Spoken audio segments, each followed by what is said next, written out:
چطورین؟ اسم من ساریناست و خوش اومدین به یک ولاگ دیگه با من همراه باشین.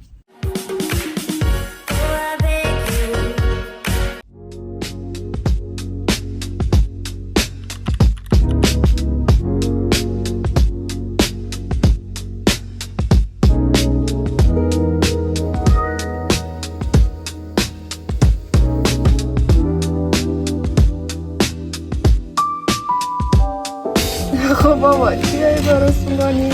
اینجا شیر رو با یه مقداری سرلب و با یه قاشقم 2 تا قاشقم شکر قاطی کردیم با یه ذره وانیل برای ساخت بستنی. شکلی درست میشه. اینو همینجوری بعد هم بزنید روی شعله خیلی کم. بعد که درست شد اینو در واقع شورش خاموش میکنیم، یه ذره هم میزنیم تا خوب هم بخوره. بعد که سرد شد میریزیم توی ظرف استیل. بعد که الان ظرف استیل ما یه ظرف کوچیکه به این صورته، ظرف غذا میذاریم تو فریزر 3 بار 4 بار تا 6 بار هم که شده، هی وقتی سه شد هی هم میزنیم تا خوب کش بیاد. بعد از 6 بار دیگه بستنی ما درست شده. میتونید مغز پسته، مغز بانو هم روش قاطی کنید و خوشمزه بشه. پرار شده گمیده بخون گفت یه لیو صدا که کوکو صدا نکرد. کوکو بخون.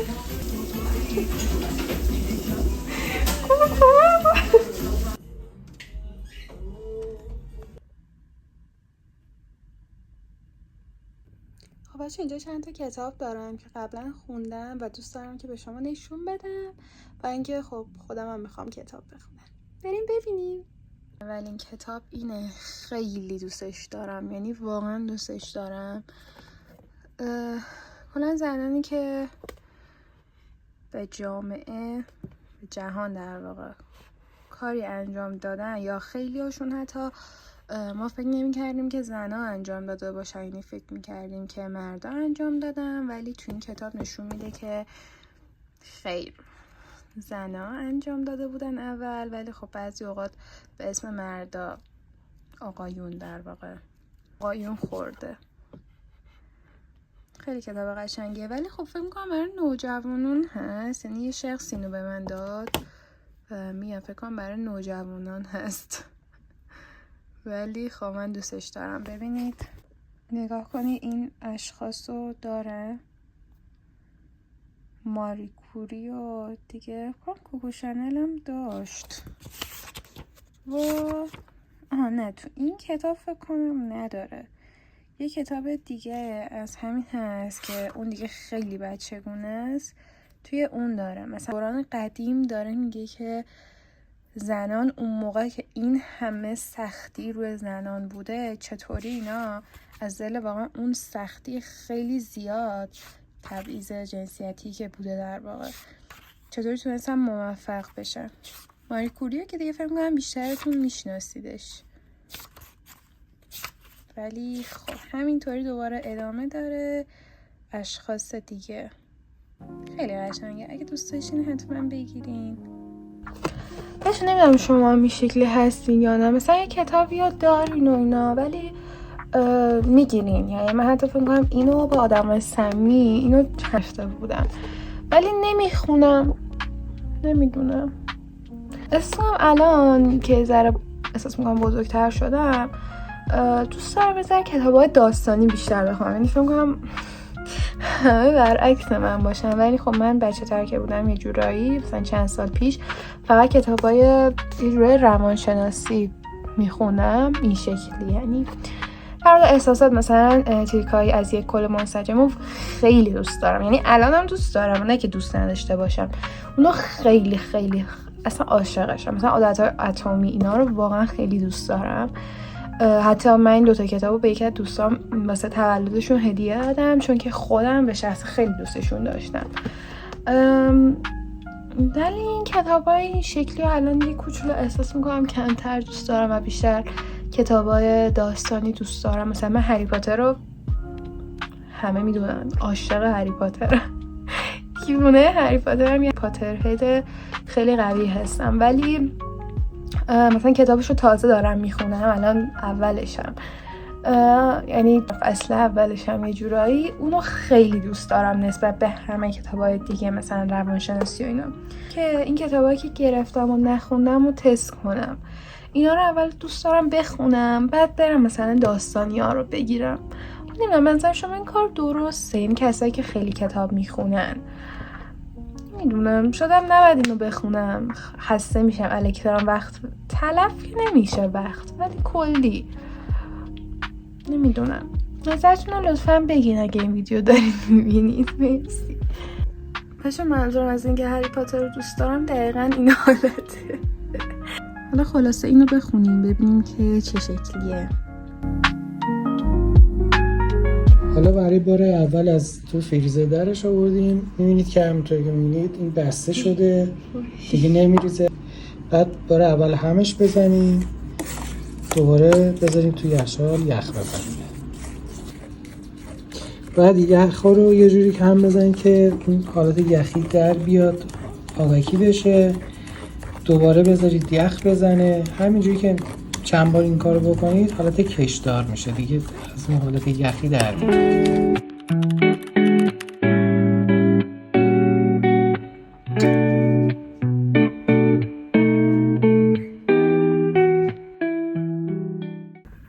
خب بچه من ورزشمو کردم، الانم هم حاضر میشم که با دوستم برم بیرون. طوری هم موهامو بستم. بچه من میکاپ و همه چیمو انجام دادم، الان دقیقا منتظرم که دوستم بیاد.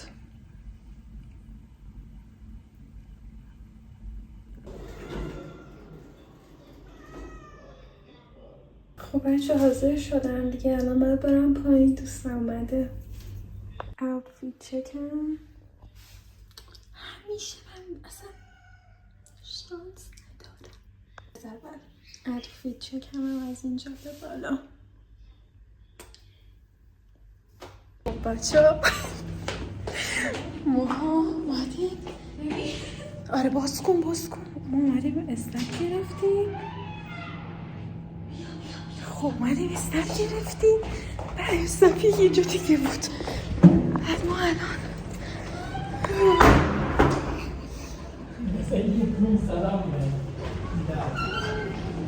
سوکت خود گفتم آقایی که ترسیه کارو میکنه ما چقدر ترسان. خب ما رسیدیم.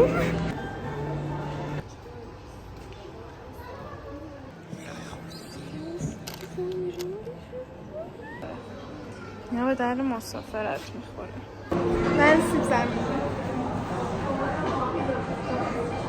برات چیز ساندویچ فیله سیبس گرفتم، یعنی نگرفتم، صبح نهار خوردم یه ذره برام نگرفتم.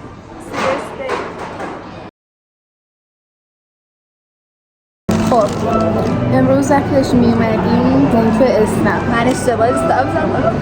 بله ایشون اسنپ، اینو بگیزم، ایشون اسنپ رو اشتباه زد و دم پارکینگ هم یه جاش برمدیم پشت حدیش دقیقا در اصلی قرار گرفت و هیچ آقای اسنپی هم بد نبود خدایی، ولی گفتش راه زیاده ما رو نبود. یعنی چی؟ یعنی که پول بده در اصلی راه زیاده پول.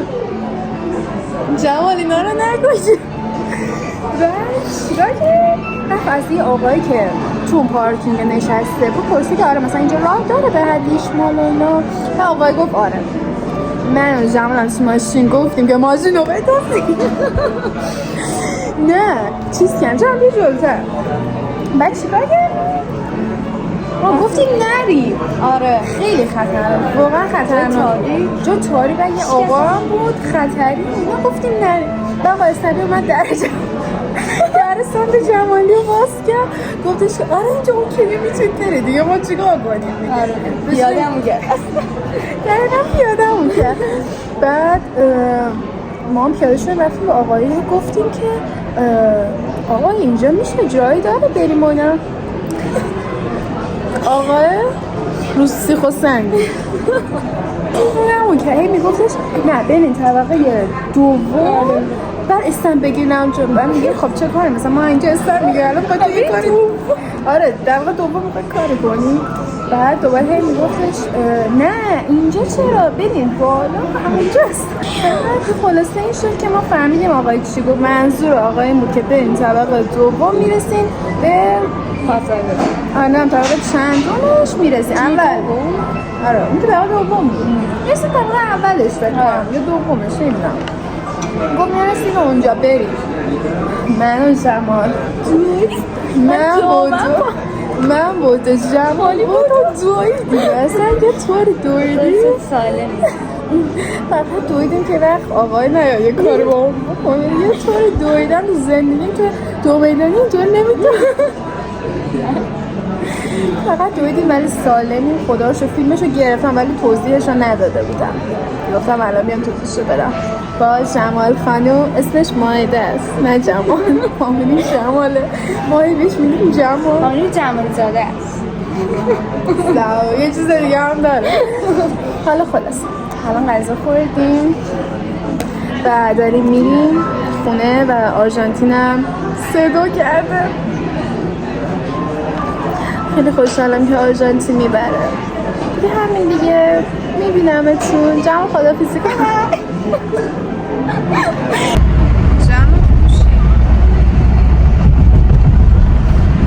داریم برمیگردیم زندگی به لحظه هاست خوشی و خنده ها سخت نگی مهم نیست هم به چپ هم به راست هرچی باشه آسمون مال تو به خواستمون نشو شبی بقیه بین کارت آسمون خب بچه ها من دیگه ولاگو اینجا تمام میکنم این یک روز بود از زندگی من و امیدوارم که دوست داشته باشین اگه دوست داشتین منو سابسکرایب کنید ویدیو رو لایک کنید دیگه زنگوله رو هم بزنید که اگه ویدیو گذاشتم ببینید خدافظ سلام دوباره بچه ها چطورین خوبین؟ الان روز بعده ولی خب بستنی شکلی شد بابام توش گردو هم قاطی کرد حتما درست کنید و لذت ببرین